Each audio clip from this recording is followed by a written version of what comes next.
Небезбедно млеко увезено од Босна и Херцеговина е повлечено од рафтовите во Македонија. Станува збор за количина од 20 тони од трајното млеко Милкано, кое важи за едно од најевтините на пазарот.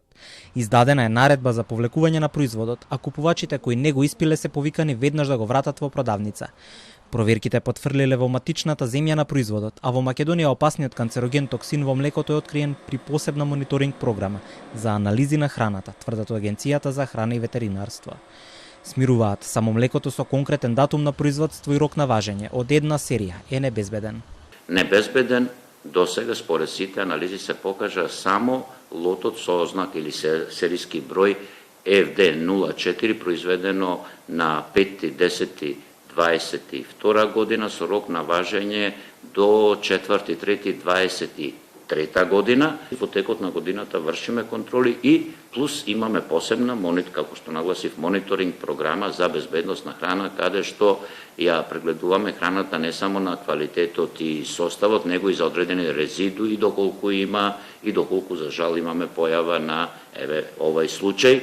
Афлатоксинот е токсин кој обично се наоѓа во зрнести земјоделски производи како пченка и пченица, а во млекото и млечните производи се наоѓа најчесто преку добитокот кој се храни со тоа.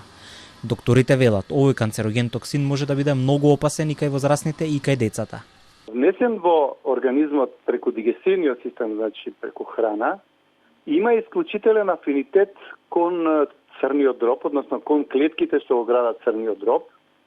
Сериозно ја пореметува нивната функција со тоа што црниот дроб практички функционира со ослабен капацитет. Многу е опасен кај деца, затоа што кај децата пак има исклучителен афинитет кон централниот нервен систем и може да доведе до сериозни пореметувања во психофизичкиот развој на децата, во менталниот развој.